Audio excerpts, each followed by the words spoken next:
Good morning. Our guest is Dr. Eric Peper, professor of the San Francisco State University and president of the Biofeedback Federation of Europe, and beside expert of the biofeedback, holistic health and stress management. Welcome.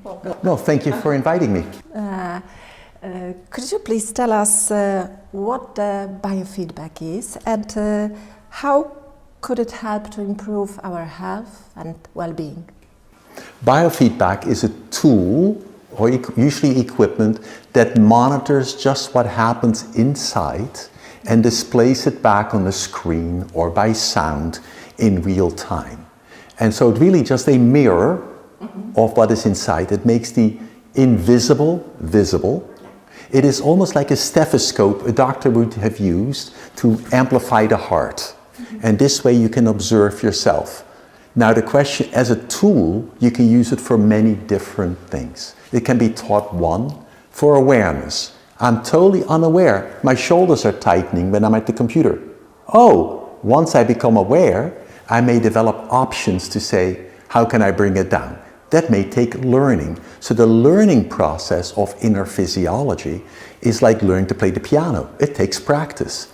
It means mastering the skill and then generalizing it into your daily world. You can do muscle, you can record your pulse and get your heart rate, and you know when you get excited, your heart rate may go up. You may not even know that. Or if you get scared, your heart rate may go up.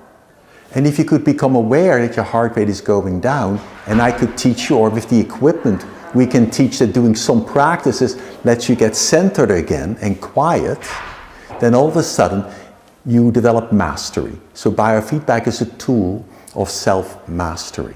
And it can be done in terms of recording muscle, breathing patterns, your peripheral temperature. When people are scared, the blood flow goes away.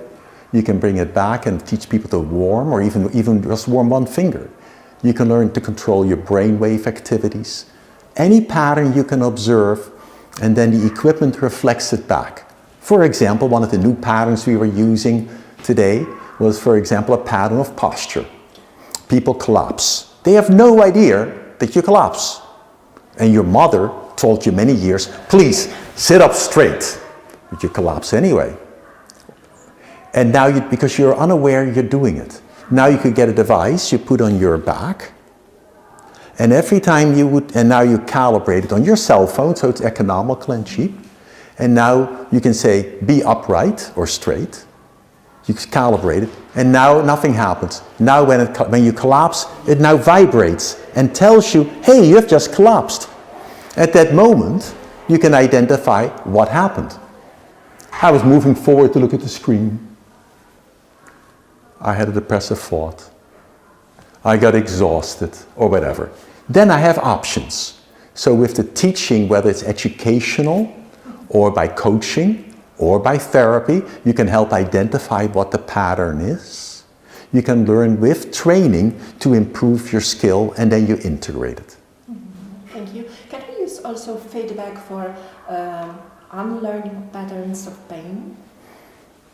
Many patterns, okay, the question is really, can I learn if I have pain, and I have patterns of pain, if I learn to uncouple those, will my pain change? Many people with pain, for example, they may brace, they don't know it.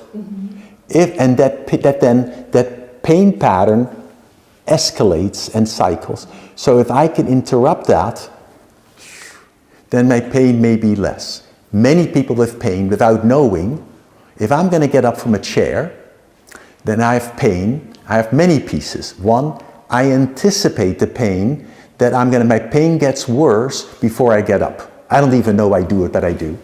So then I get up and I get myself all ready. And then I push off. If I can teach the person, and we use biofeedback often for that, or hand feedback, it makes no difference. Let's say to breathe really lower. You could say that's a distraction technique also. But you breathe, and now when you get up, here I'm sitting down now, I get up, I inhale, I start exhaling, relaxing my shoulders. then the pain is probably 50% less in that motion. I can do more of that. We forget that a piece of pain has a conditioning component.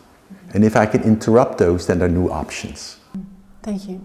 Speaking of breathing, how important is breathing for our physical and emotional well-being? Well, we all know breath is intrinsic to aliveness.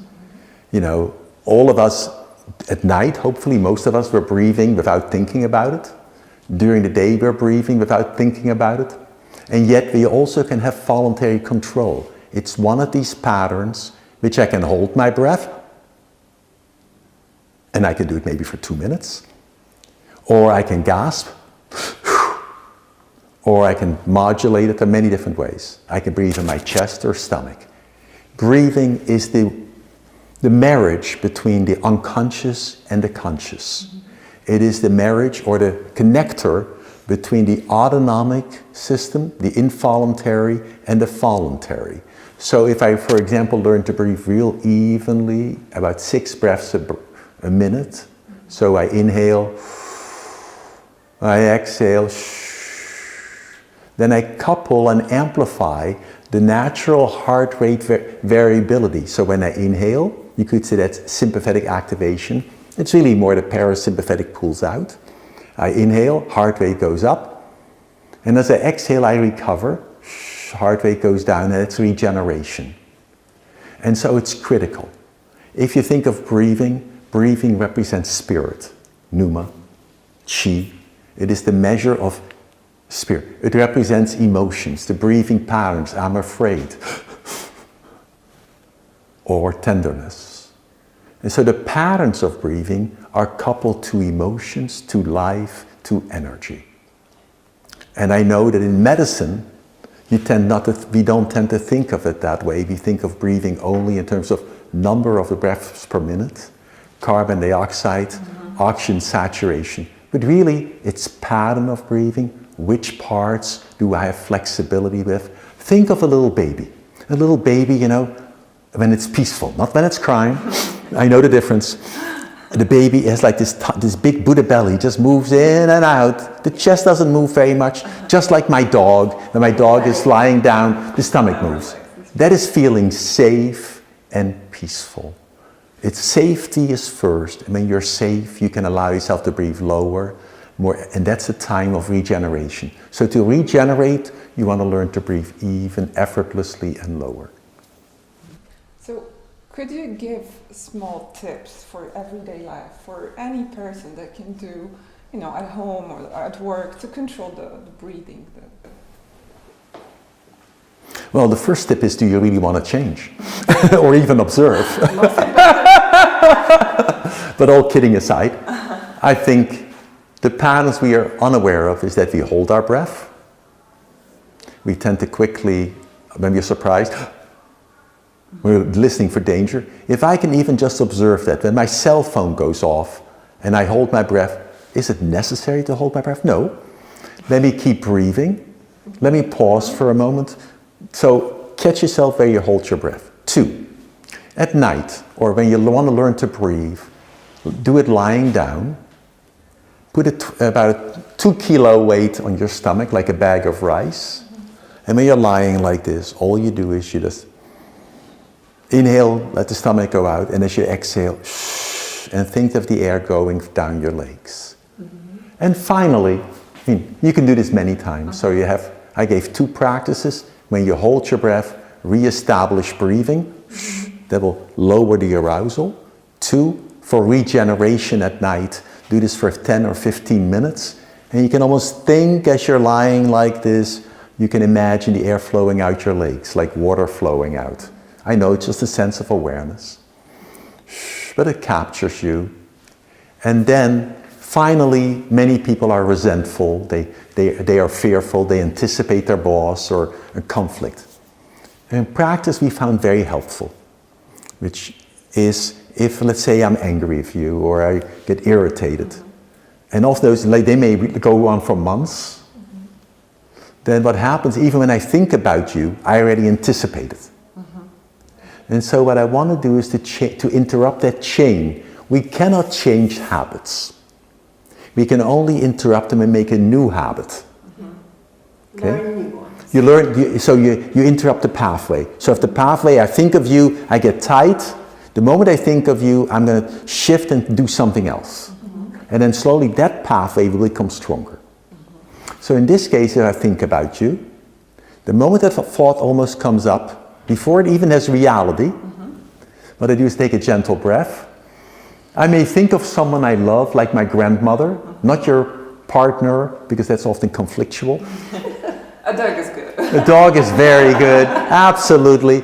And then I put my own hands on my chest. And then as I exhale, I wish goodwill to that person like an ocean wave. And I do this both before going to sleep when I think about it. When I go to work and I'm going to anticipate my boss, I think about when I'm in the car, before. But notice I'm including body movement as well. So it's a kinesthetic. And I wish goodwill. And what is so interesting, if you do that for about 3 months, the conflicts totally change. It's not magic.